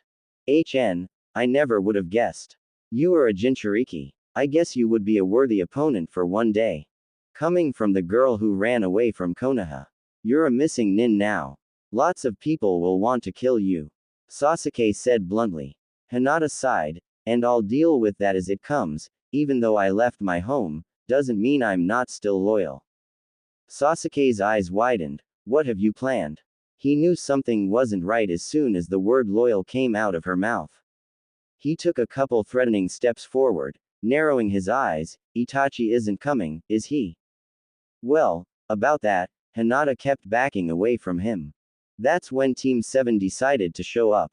The four took their stances, Naruto standing directly in front of Hinata, somewhat protectively, and face to face with Sasuke. Nice to see you again, Tem. Dobi. You brought the Dobi here. Are you an idiot? He yelled at Hinata. Nah, you had to insult me. Couldn't we just talk this out casually? Hinata sighed. Sasuke glared. I'm not going back to Konoha. Naruto turned to Sasuke. Okay, I might give your decision a thought if you give me a decent explanation why. Sasuke looked at everyone in the group and sighed. You know why I can't come back. I need to be stronger. I need to defeat my brother. Only after I defeat him, I will return. Sasuke explained angrily. Hinata took a few steps forward, so she was standing next to Naruto now. Look, Sasuke, she started, in her gentle, calming voice, you should come back with us to Konoha, you can get stronger there. And if you stay with us, Itachi will come. Sakura turned on Hinata. Sasuke's not going anywhere near you. You're just a demon. No one wants to be with you. Thank God Akatsuki is after all you demons. We don't want you, so it'd be better off when you die. She yelled. Everyone was speechless, and Hinata had tears in her eyes, threatening to fall. Everyone just stared openly at Sakura, sometimes giving a glance to the horror-struck Hinata. That's a lie. Naruto finally yelled defiantly. I want to be with her. So why don't you just shut up? You have no idea what you're talking about. He growled. She looked at Naruto, shocked for a moment. You want to be with her? She's a damn Jinchuriki. Well, so am. Naruto was cut off by a small soft hand covering his mouth. He looked over to the owner of the hand and she was shaking her head. Don't. Hinata whispered in her soft voice, but he could hear her and nodded slightly, before she dropped her hand from his mouth and turned back to Sakura. Sakura. Don't talk about stuff you know nothing about. Hinata isn't evil, damn it. She's probably the nicest person you'll ever meet. She's probably faking it. Don't you get it, Naruto? She's using you. Can't you see it? Sakura yelled. Sasuke was watching this whole thing confused. Had they forgotten about him? He thought so until he heard Hinata's gentle voice say, Sasuke-san, making him look up to her. I'm willing to give you a chance. You can travel with me and Misaki. We aren't going back to Konoha, and we're getting stronger by the people we pass. Soon enough, Itachi will come after me. You will have your fight then. And then you can do what you want. Okay. Hinata asked softly. Kakashi quickly put a hand over Sakura's mouth before she could interrupt, watching Sasuke intently. Sasuke was fidgeting slightly, but looked up to her nevertheless. Okay. There's nothing else Orochimaru can teach me anyway, I'll give this a chance. Naruto gave Sasuke a small smile. I need to talk to Hinata-chan for a moment. He turned to her. I've made a decision. But we need to talk about it privately. And with a nod from Hinata, the duo retreated deeper into the forest. Demon couple, so you have made your decision? Hinata asked gently, looking up to Naruto, eyes sparkling. He smiled lovingly at her, giving her a cute kiss on the forehead. Yes. Well, Hinata snuggled her way into his chest, chin against his torso, looking upwards at Naruto. Happy to finally be able to show him affection after so long. Naruto ruffled her hair gently. I'm coming with you. Hinata raised an eyebrow, letting the information sink in. Really? Why? She asked. He grinned that smile she loved. Because I love you, silly. I've already talked to Ba-chan about this, and I get a year-long mission to train, in which I'll be with you. Then after the year is done, I'm going to come back to Konoha. And I'm kind of hoping you'll come back with me. We can take on the Hyuga clan together. He looked over to Hinata hopefully. Hinata was uncertain. I'm not so sure that's a good idea. He looked over to her confidently. Well, I got a year to convince you. He pecked her on the nose. She smiled at that. And you won't become a missing nin? She asked hopefully. Nope. I'm still a ninja of Konoha, just on a training mission which is to keep watch over a certain missing nin. He looked over to her meaningfully. Hinata let out a small squeak of happiness and wrapped her arms around him, murmuring her thanks into his chest. Come on Naruto, it's time to head back to Konoha. Kakashi suddenly appeared with the glaring Sakura by his side. I'm not going with you. Naruto looked up to the group defiantly. Huh, why not? Sakura yelled. Talk to the Hokage. She'll explain everything. I've got a solo mission, and it starts now. Naruto looking down to the girl in his arms with a smile. What is this mission, exactly? Kakashi asked Naruto, curiously glancing between Naruto and Hinata, thinking that she had something to do with it. It's confidential, Naruto said, which Kakashi roughly translated to, I'd tell you but Sakura would blow up in my face and I don't feel like arguing with her, in so many words. Okay. Let's go Sakura. We can talk to Tsunade about Naruto's mission later. Okay. Kakashi sighed as the duo left. So you're traveling with us? Sasuke asked, standing next to the couple. Naruto grinned widely. Yep. Well, where are we heading first? Anywhere in particular? Sasuke turned to Hinata. Hinata thought for a minute. Well, I hadn't decided anything. So you guys can choose where we go next. As long as we're not going to Kumo, because they are after my eyes. Oh, and preferably not near Oto either, since Orochimaru is probably still after you, Sasuke. She said thoughtfully. I know. Naruto yelled in realization. Let's go to Spring Country. I wanna see Princess Yukie again. Hinata gave Naruto a questioning look. You know the princess of Spring Country? She asked. Yeah, we saved her life ages ago. Sasuke nodded. Well, it's fine with me. Which way to Spring Country? Hinata pulled a map out of her back pocket. Well, we go northeast from here, and we should get there in 4 days if we walk. The trio didn't run. They were in no rush. This wasn't a mission or anything, they were just wandering. Misaki and Roki were walking out the front of the group, navigating, and Naruto, Sasuke and Hinata were just behind them. Hinata was in between the men, holding Naruto's hand firmly as they continued to walk. Sasuke, Hinata asked innocently, what's it been like with Orochimaru training you? Well, every day I'd meet up with him at his training grounds. He'd show me a jutsu which I'd have to copy with my Sharingan, then practice that jutsu for the duration of the day. He explained casually. Hinata then turned to Naruto, what about you? What's it like training with Jiraiya? Naruto snored slightly, smiling at his girl. Well, he was an A- class pervert. He'd start by showing me a jutsu, giving me a brief description on how to do it and leave me to figure the rest out while he'd go peeping at girls in the hot spring. He sighed. It was really frustrating, but I learned a lot in the end. He smiled over to Hinata, squeezing her hand slightly. What about you? What have you been doing in 3 years? She sighed loudly. Traveling. I'd travel around countries and towns, learning some jutsu from the people who were nice enough to teach it to me, but that was very few. So I'd train by myself, creating my own new jutsu out in the forest. It was awful lonely, but it got better when I got Misaki. She explained. Soon enough it was getting dark, and everyone decided to stay in a clearing for the night. Naruto set up the tents, while Sasuke collected the wood, and Hinata set out to catch some fish to cook. Hey Naruto-kun, Hinata asked as they were sitting around the fire eating the fish Hinata had cooked, what's going on with Sakura? She was so. Hinata drifted off, trying to think of a word to describe her when Naruto came up with one for her. Bitchy. He tried with a smile.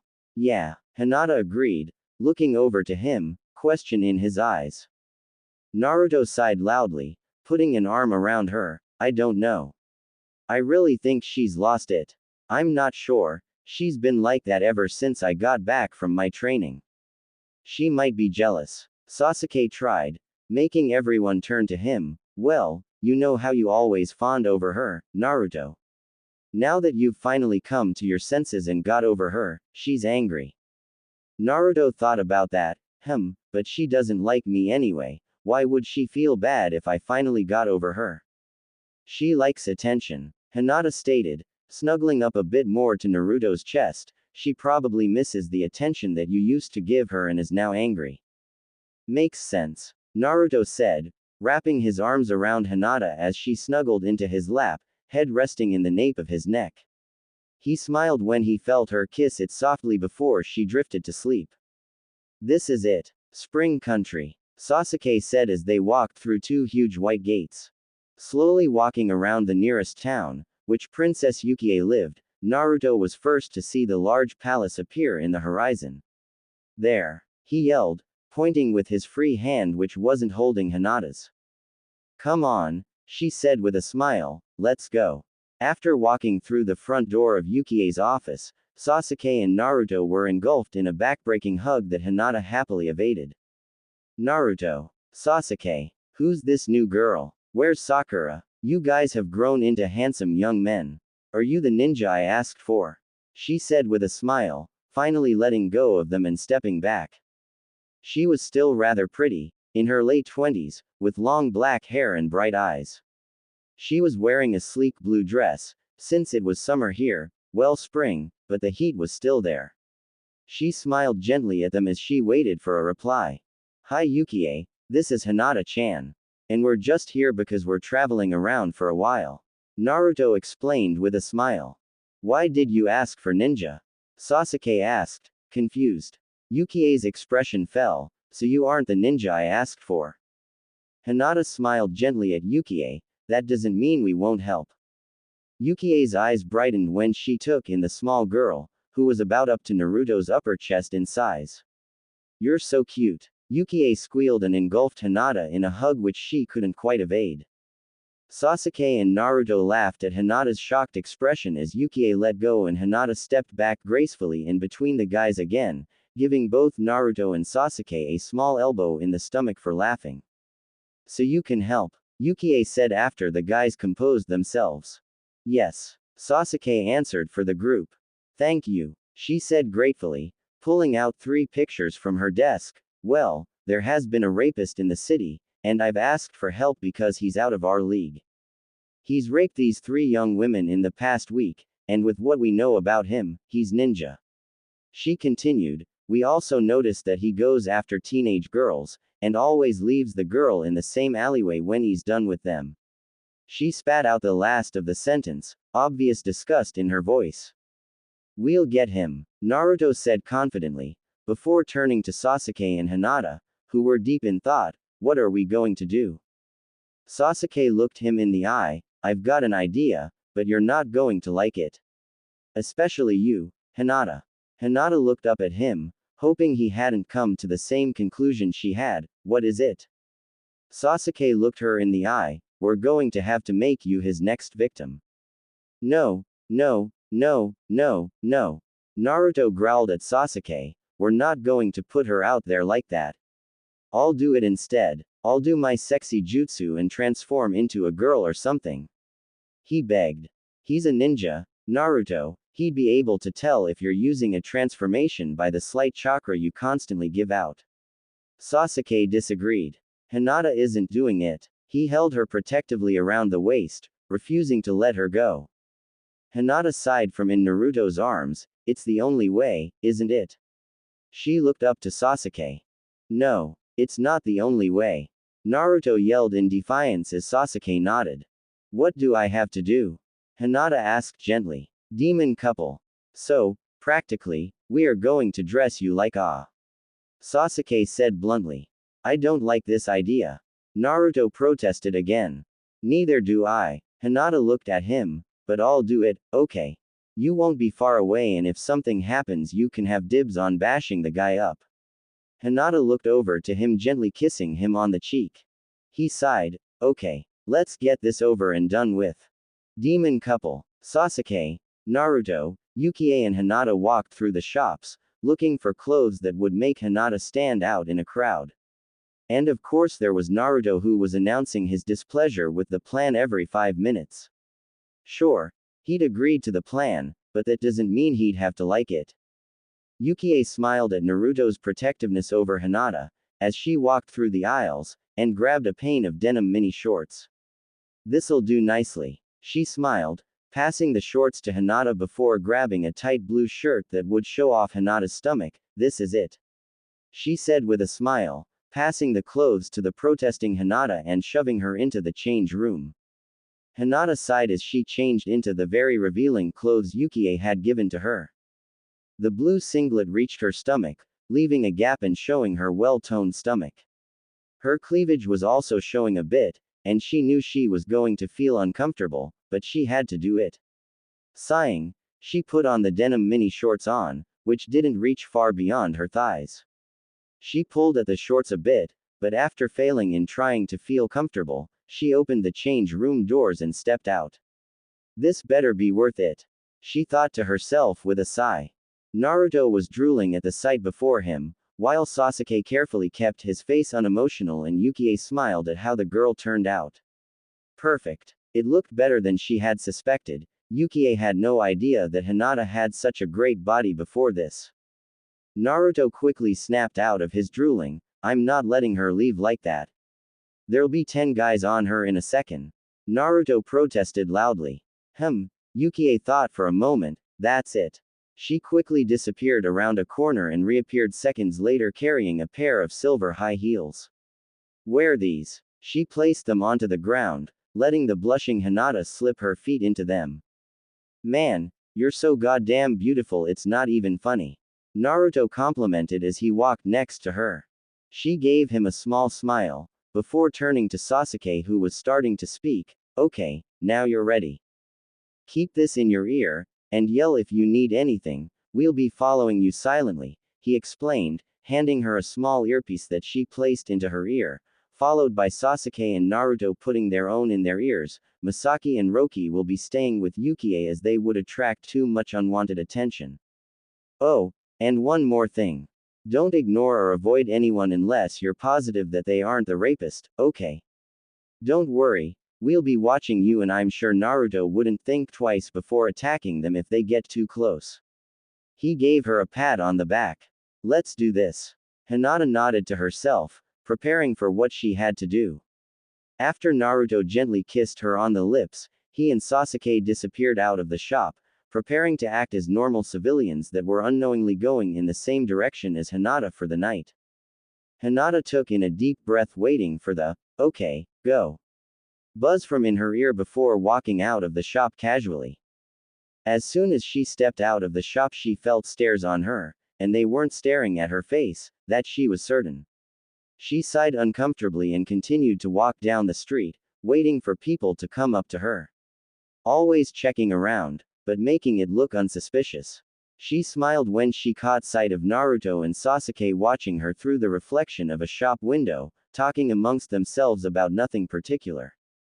Hinata froze when she felt someone slap her ass, fighting the urge to turn around and hit the person who did so.